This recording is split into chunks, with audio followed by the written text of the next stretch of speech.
Welcome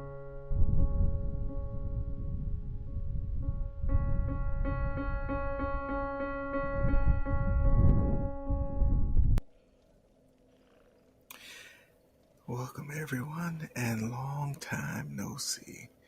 It is I, Morpheus, and we are back. So, last video was a role play of a wonderful story that I found. It's Halloween themed, so go check it out. But we are back to what we do, Dark Souls, and if you can tell by my health bar up there, we've beaten the game at least 2 times. We're on new game +2 right now. But what I did was I made sure that I saved every single soul and all the magic weapons just for you guys so we can go through. The armor and everything will be a lot more because it's in storage right now. We'll also probably be in Firelink Shrine for the next video, but in the meantime, this first one is going to be about souls. So we'll start from the crappy ones. We'll work our way all the way up to the serious ones, the DLC bosses and all of that good stuff. So I made it my business, at least I think I did, to not consume any of them so we could make sure that we do this. So let's get right to it, shall we? Alright, Fading Soul of a Corpse. Used to gain a smattering of souls. Let the Firekeeper transform the sovereignless soul into a source of strength. For to be unkindled is to be a vessel for souls. Won't read description on all of them like that. Soul of a deserted corpse. Soul found in a deserted corpse. Large soul found in a deserted corpse. That's the same thing, but a larger version.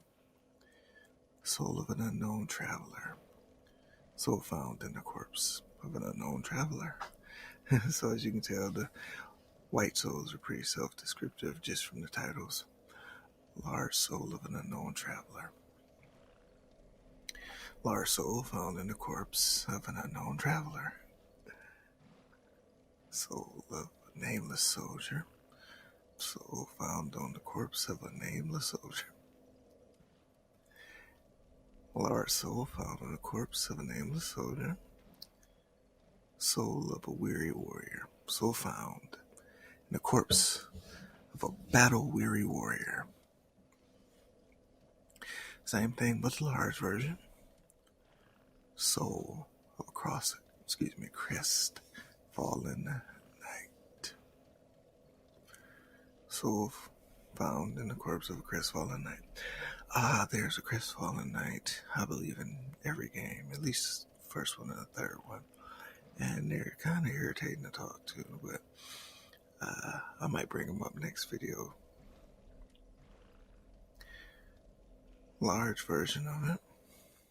Soul of a proud paladin. Soul found in the corpse of a proud paladin. In the large version, we'll get to the bar souls and then they're a lot more interesting. So, soul of an intrepid hero. Soul found in the corpse of an intrepid hero.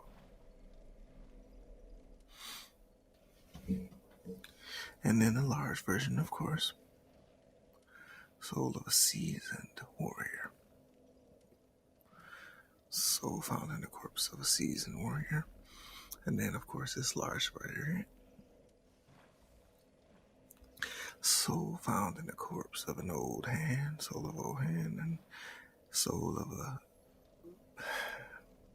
venerable old hand. They could have just said large again, but okay. Last but not least, in the regular souls, we got the soul of a champion. Soul found on the corpse of a champion of legend.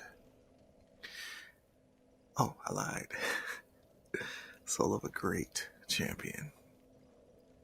Large soul found in the corpse of a champion of legend. Now here we go to the boss souls. Soul of Vort of the Boreal Valley.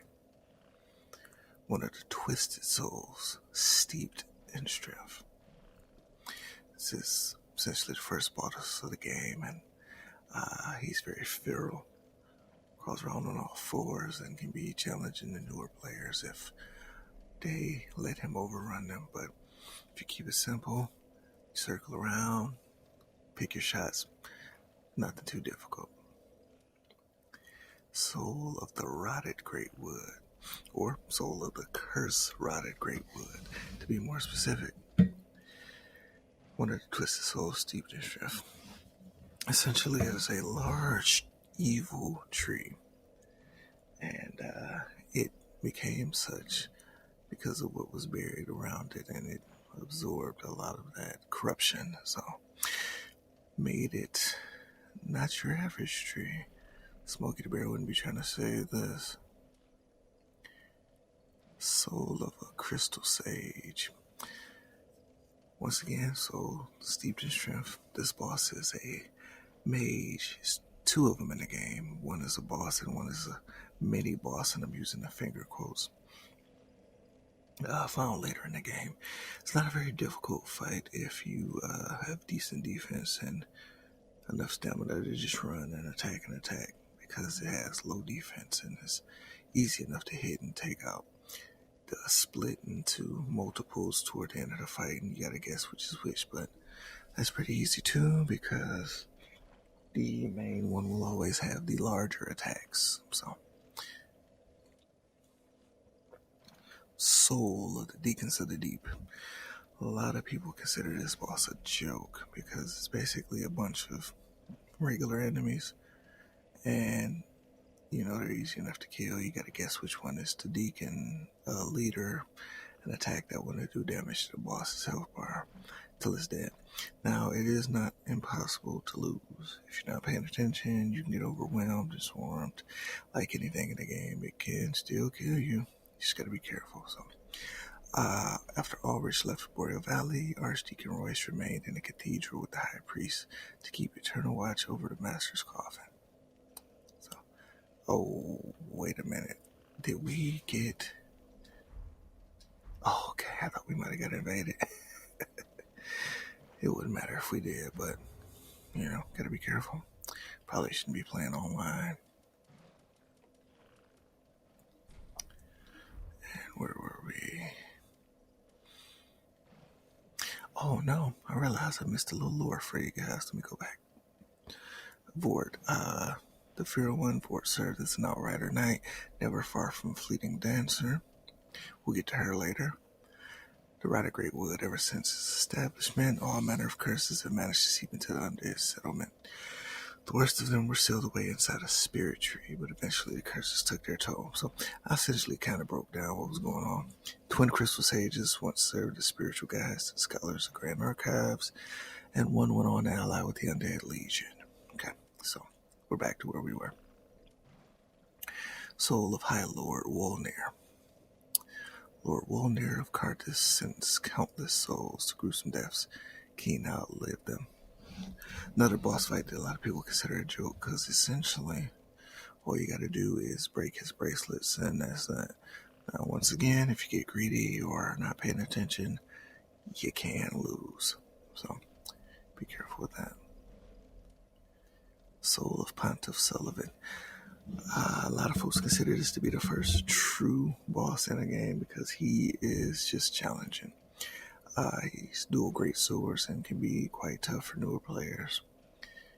Pontiff Sullivan of Irithil imprisoned a god of the royalty in the abandoned cathedral to be fed to the devourer. That is pure lore, and I'll mention it later when we get to said devourer. Soul of the Dancer. The Pontiff Sullivan bestowed a double slashing sword upon a distant daughter of the former royal family, ordering her to serve first as a dancer and then as an outrider knight, the equivalent to exile. The dancer can be devastating. Her attack patterns are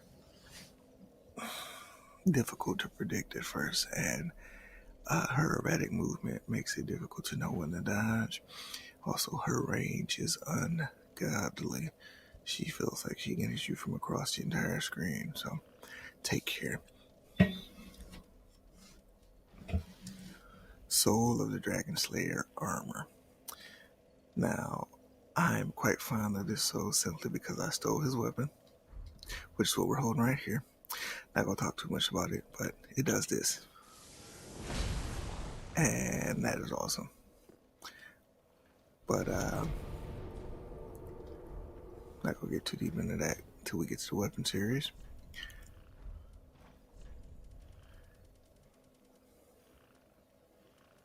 So, Soul of the Demon Slayer armor. The Demon Slayer armor, controlled by the Pilgrim Butterfly, lost its master long ago, but it still remembers their sporting hunts. 2 guesses at what they hunt. Soul of a demon. Straightforward. Demons were born of the Chaos Flame, but the flame has not survived, and the demons are a dying race. And it's kind of sad to see in the game. It's just displayed. It's not one of those things that's lore heavy, like anything in the game, in the sense that it's talked about. It's just something you see. Soul of the Old Demon King. One of the twisted souls, steeped in strength. Shriveled Old Demon King is now like a clump of burnt ash, but he is the last living witness of the chaos at Izalith. I don't know if you've seen the older videos, but we talked about Izalith in a couple souls. It was a city that the Witches of Izalith founded and tried to recreate the first flame and failed miserably. Ended up creating the demon race, and now at this point in time, the demons have all but died out. Soul of Consumed Phosphorus. Phosphorus. A lot of people pronounce it differently. I will say Phosphorus. The Consumed King. One of the twisted souls, steeped in strength, of course. Phosphorus went mad trying to harness his royal blood for a greater purpose, leading him to the heretics of the Grand Archives, where he discovered the twisted worship of Sif the Pale Drake, or Sif the Scaleless, as we've talked about in previous videos. Soul of the Blood Wolf. The blood was spread amongst the Abyss Watchers. Their souls are one of the soul of the Wolf Blood Master. They are essentially a modernized version of Artorias. Wolf-based, wolf blood. This game reflects a lot of themes from the first game, and shows essentially evolutions or almost remasters of a lot of interesting characters from the first game, and this is one of those instances.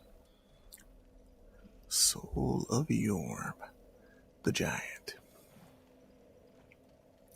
Yorm is the descendant of an ancient conqueror, but was asked by the very people once subjugated to lead them, serving as both a weighty blade and a stone-hard shield. And he is quite simple to take out, as long as you go grab the sword behind him, which was specially designed to defeat him. Storm Sword, or Sword of the Storm, depending on who you ask. Soul of Aldridge. We were speaking about this earlier, about how Pontiff Sullivan stuck somebody in a room with this thing and it basically ate him. I don't know if you guys remember Gwendolyn from the first game, but that's what happened. So, when Aldridge ruminated on the fading of the fire, it inspired visions of a coming age of the deep sea. He knew the path would be arduous, but he had no fear he would devour the gods himself. And so he did. He devoured Gwendolyn and took his powers. And you can see the influence of Gwendolyn in the boss by the attacks he used in this very physical form. So it's very interesting. Soul of the Twin Princes. The two princes rejected their duty to become lords of Cinder and settled down far, far away to watch the fire fade from a distance. The curse makes their souls nearly inseparable. This boss fight can be challenging because it's a two-parter. First, you fight the first brother, who has a very, very large sword and can teleport. So you gotta constantly be on the move. Once you knock him on his ass, essentially his twin resurrects him, then rides on his back, and if you don't defeat them both in time, then he'll constantly get resurrected. It's usually not a problem, but if you are unaware of the mechanic, it can be tasking. But lore-wise, they're quite interesting because they, unlike most, chose to not want to be champions of Ash. They didn't want to link the fire. They cared not, so they left. Their father did it before them, and they didn't want to follow their destiny. Soul of the Lords.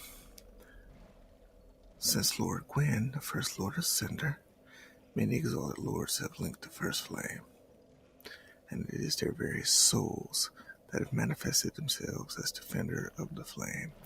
This is the most interesting boss, character, soul, whatever, in the entire game to me, because technically, this boss is us from the first and second game. Depending, of course, on the choices you made, but if you linked the fire in the first and second game, then technically your character is a part of this soul. And it's reflected in the attacks because it uses multiple different weapons, multiple different fighting styles, including magic and pyromancy. And it is fantastic in design element and audio design because the music literally changes later on in the fight to the same music that plays when you fight Gwyn in the first game. You get the same feeling. And this is why FromSoft shines that atmosphere. Soul of the Demon Prince. The demons, birthed from a common chaos, share almost everything between them, even the pride of their prince and his near-faded flame, so that the last demon standing may rekindle it. This is DLC stuff. I'll read them because they're there, but Soul of Slave Knight Gale, essentially the last boss of the entire game, if you really get down to it. The red-hooded wandering slave knight Gale sought the blood of the dark soul as pigment for the painted world. But Gale knew he was no champion, that the dark side would likely ruin him, dark soul rather, and that he had hope of safe return. He is super challenging at first because he's very fast and he can attack from very far. And once again, he's DLC, so they expect you to have already beaten the game. But I'm happy to say we are back, and we will keep it rolling. Next episode, we will hop right into, I guess we'll do melee weapons. We'll maybe go magic after that. And we'll just keep this thing rolling, y'all. I'm back and I'm here to stay. I've got new equipment. And for those of you who've stuck with me over this hiatus, I appreciate you. It's all love. I'm back in here to stay this time. And I'll only be getting better equipment. And I'm not going anywhere. So thank you for staying through rough times, through a new name. And till next time, praise that sun.